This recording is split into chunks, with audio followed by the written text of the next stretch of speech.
Hi everybody, I'm excited about these thrift flips today. I've picked up some really interesting items along the way from dump stores, op shops and stuff I had lying around the house. So we're going to make over some of these items today and upcycle them into something else. If you're new to my channel, welcome and I hope you enjoy. I'm Alana from Upcycling NZ. For the first one, I'm taking some rope, some twine with a darning needle, some felt and some wooden beads. I'll remove the wire hanger from this. These were poorly designed, these light shades hanging from the ceiling, because they caught all the insects, so you might see a lot of these in the op shops. All different designs, so you'd get a different effect with every one. I don't need any of the fastenings, so I'll take all of those off. This was a light bulb moment for me when I decided what I was doing with this. I'm going to need a buffer between the glass and the metal, so I'm going to cut 2 pieces of the white felt.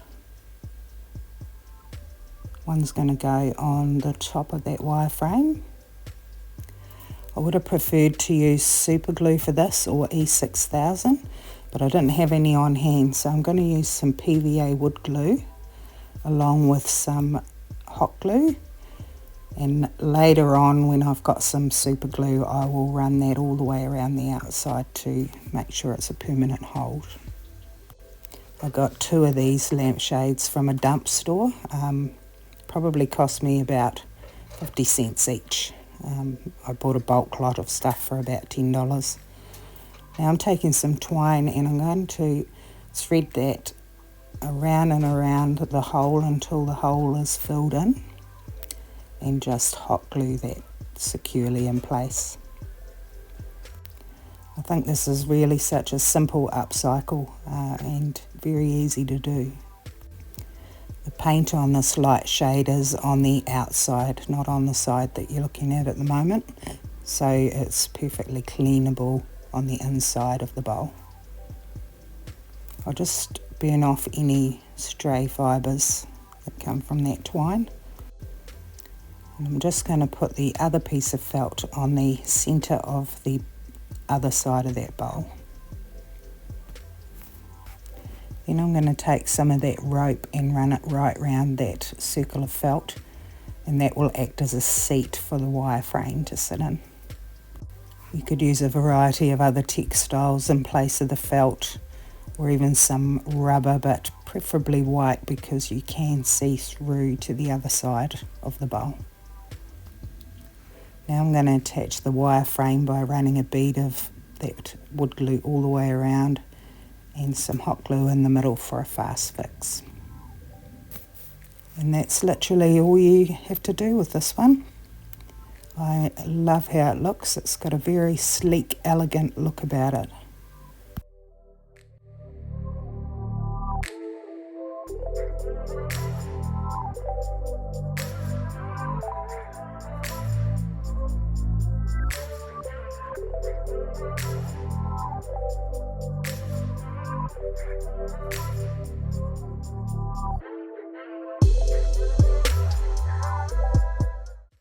For this next flip I'm using these clay diffusers, I think they are, for incense, but there was no base with them, so I'm going to replace the base with a couple of bamboo coasters, and I'm using these children's blocks to make risers with the coasters. I'm using the PVA wood glue and I'll attach those to the underside of those coasters. I've got a huge bag of these wood blocks, all different shapes and sizes, for $2 from an op shop.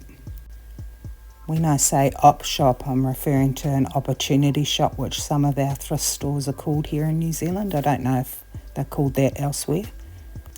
I just put a bead of hot glue on each end of each of those blocks so we get a fast fix. And just allow those to dry. Now that they're dry, I'm going to take some white chalk paint and give them a coat all over.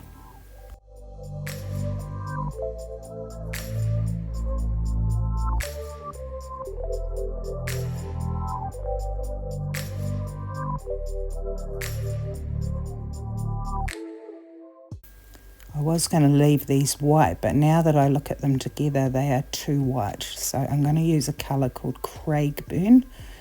This is a acrylic house paint. I actually really love this colour, and I haven't used it much, but now that I'm looking at it, I really like it. I could have got away with one coat of the Craigburn, but I actually put 2 on, and now I'm just dry brushing some white back on to tie the pieces together.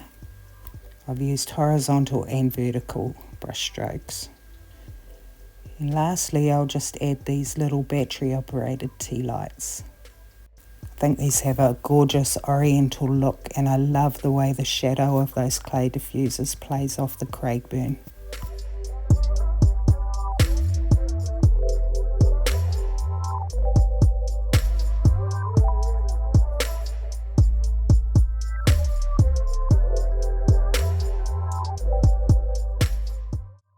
Got this sign from a thrift store for $1, and I'm going to take my screwdriver and a small screwdriver bit, set it to the wood setting, and I'm letting my screwdriver determine where the holes are going to be, and I'm getting them as close to the corners as possible. I'll then be using some more toy blocks, the little round ones, and making riser feet for it. Now, I am a power tool girl. I get really excited in the power tool aisle at Bunnings. I'm just going to take some little tack nails, push those through the holes. Then I can take those blocks from the other side and just line them up with the pilot holes that I've drilled with a little bit of wood glue. This makes centering them so much easier.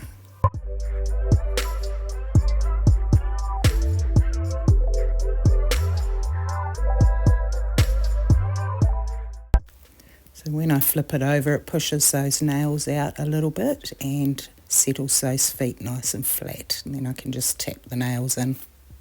I'm using my S-swing hammer, or it might be pronounced E-swing, which was part of my starter kit when I was a builder's labourer. I'll paint this all over in a black chalk paint. And when it's dry, I'll give it a second coat.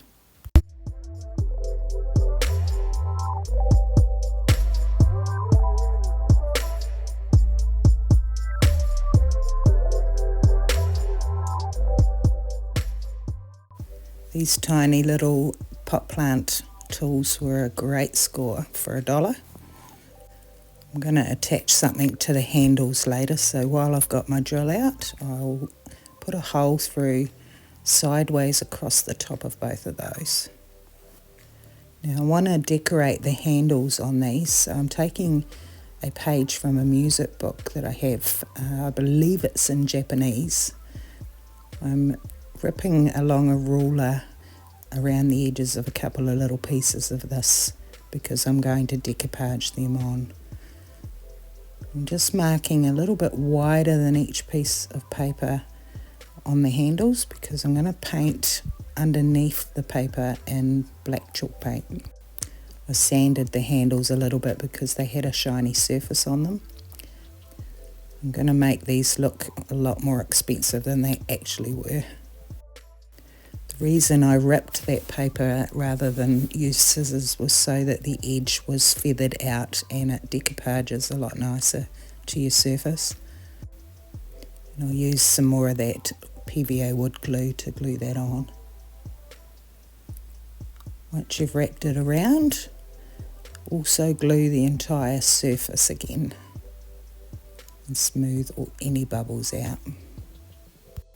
So I didn't show you, but I just very delicately aged the edges of those pieces of paper with antiquing wax.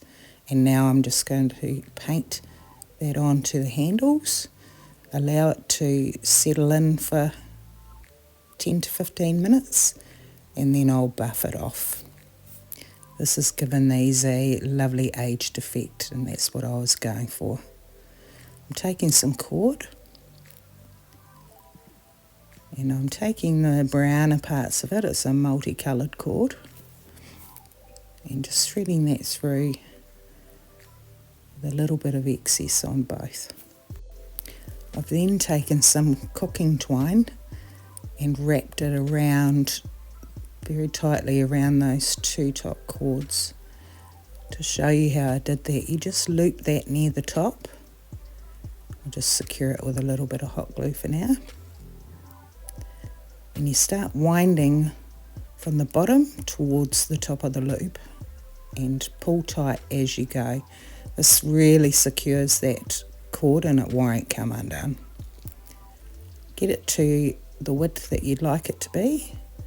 Snip the end off and then thread that end through that loop. Then you can pull away the bottom cord away from that hot glue. Then that loop will close up at the top. And just gently tug on that and it will disappear under the first couple of winds at the top. Add a little bit of glue, pull it some more and trim the top. And then you can trim the bottom with a little bit of glue. And you can't see any ends coming off it. Now I'm taking a little tuna tin. Now bear with me because all of these things are going to come together for our creation at the end. I've just painted the rim in black as well. Let's had 2 coats. And I'm taking some rocky sand and putting the larger pieces at the bottom. This is to create good drainage in my little pot. And then I'm putting some slightly smaller stones. And then I'm going to top that off with some sand, the same sand that I'm going to use for my project. I want the top to be mounded because I'm going to lay in there some moss from out in the garden. I've just removed any weeds from it and I'm just tucking away any unsightly pieces. Give it a good water and set it aside. Then I'm taking another one of these little tea lights and a solar light which is broken off its post. My tea light doesn't quite fit in here, so I'm just going to take some. I tried with pliers, but that wasn't really working, so I've got some heavy scissors and I'm just going to cut the 4 sides and trim them down a little. Now it fits. And just set that aside. I'm going to put clear wax to seal the chalk paint on the base. I'm just pushing that into the paint. I'll leave that to dry for about 10 to 15 minutes and then buff it off again. I've also sealed the little plant pot.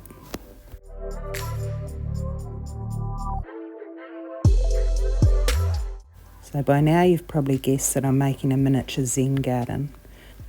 And I just took this sand from the beach and sifted it. And of course the little tools we made are for playing in the sand. You can use a little shovel for smoothing and digging. I'm just levelling all that sand out. Any little sticky bits, I'm just loosening off with a paintbrush. This started to get very relaxing at this point. I'm adding 3 beautiful rocks to this. You just want to hold these, they're just such a beautiful shape. That little round one there, it was a bit of magic finding that on the beach. I've never seen a perfect marble shaped natural rock before. All the rocks on that beach were very rounded, but I thought that was a pretty special one. I've wanted a miniature Zen garden for what seems like forever. I've seen a lot of the commercial ones, they always have one element that seems a bit cheap and nasty, so I've never found one I actually wanted to purchase, so I always thought I'd just make one. Always thought if I could have my dream home with no expense spared, I would have an octagon shaped house in natural materials with bespoke art pieces all around and have an open roofed central area with a beautiful Zen garden. That little hanger I put on the end of the tools is really helpful when you're trying to do circles around the rocks. And there we go. Lastly, I'm going to add the little solar lantern, which will work at night time on solar, and you can use the little light if needed.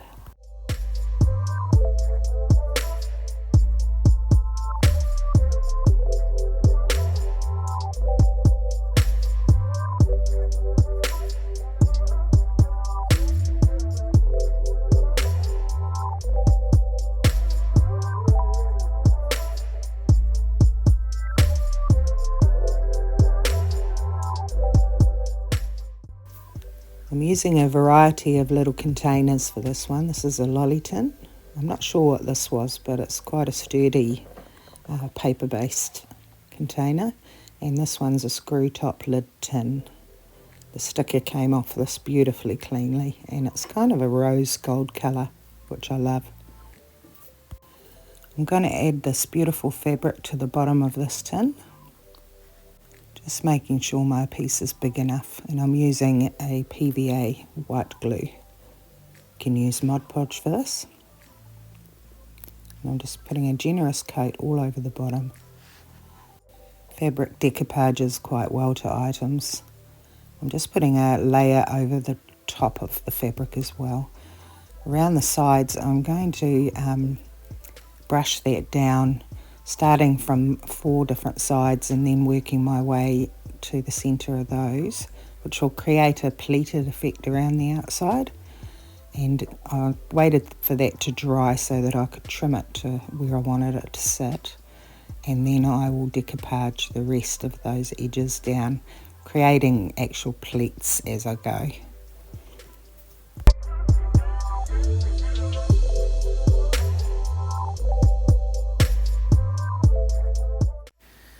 My mum gave me this recently for crafting. I could be wrong, but I believe this was in our sewing kit from 50 plus years ago when I was a little girl. If not, it's certainly that old. So I'm going to hot glue that all around the side, just underneath that lid. That measuring tape is lovely and aged around the edges and adding to that aged effect I'm going for.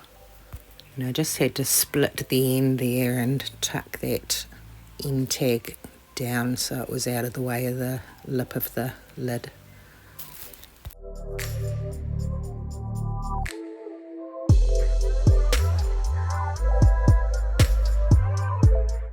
For the lid I'm going to use another beautiful woven fabric, and I'm cutting that to the size of the top.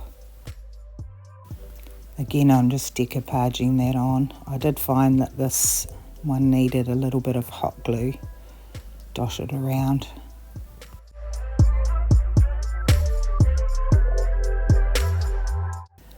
I'm now adding a little bit of narrow lace around the edge of that.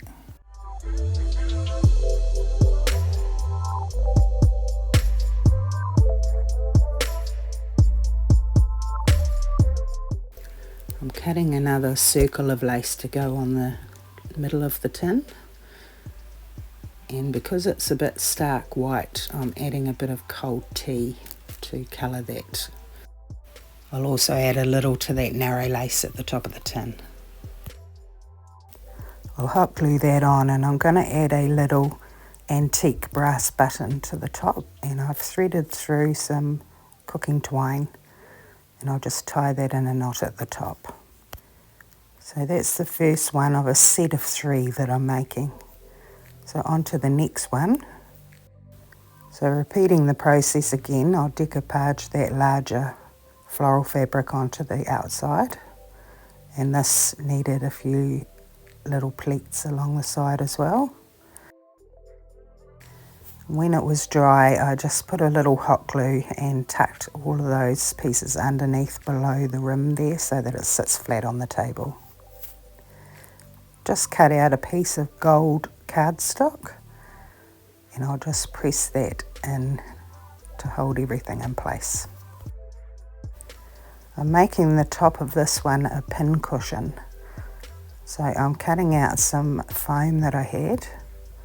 They're just offcuts from another project, and I've done the large one the same size as the lid, and then the next one about 5 mm smaller, and so on, and I've got 4 pieces there which I've glued together.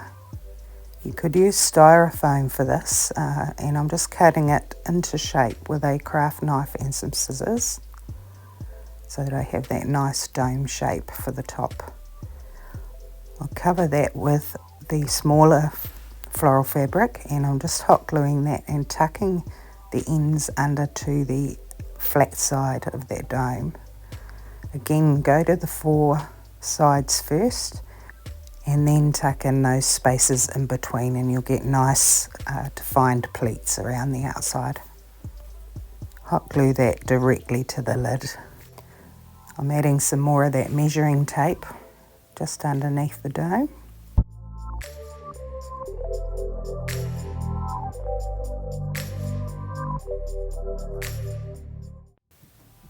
And now putting that lid back on, it's nice and snug on top.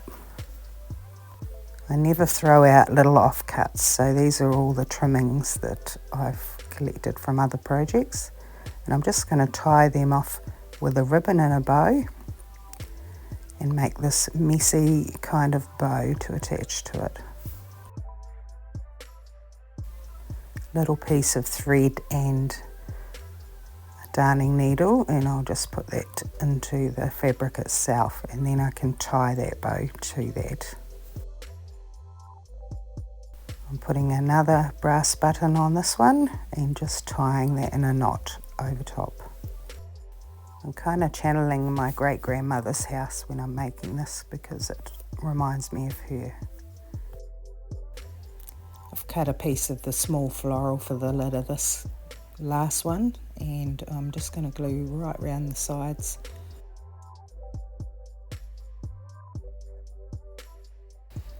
A bit more hot glue to set the pleats,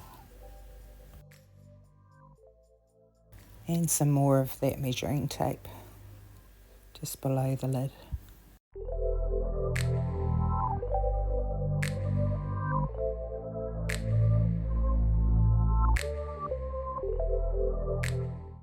And I'll finish this one off with another of the little bows with a button on it.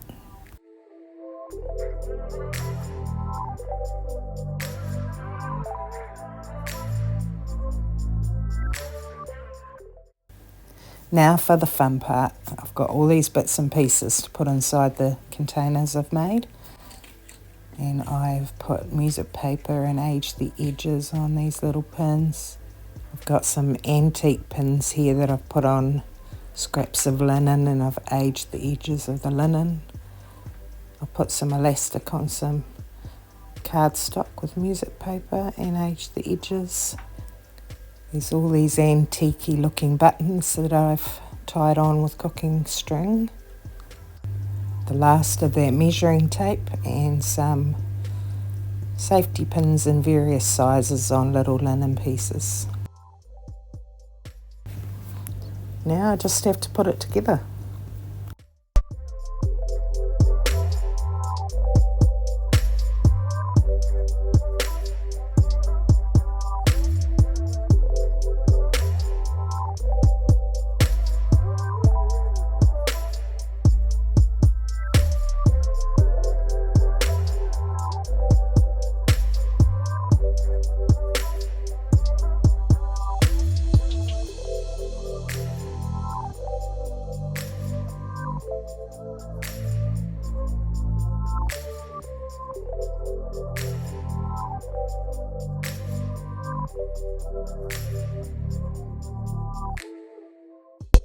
I'm probably going to add to this set and make it a functional heirloom type sewing kit.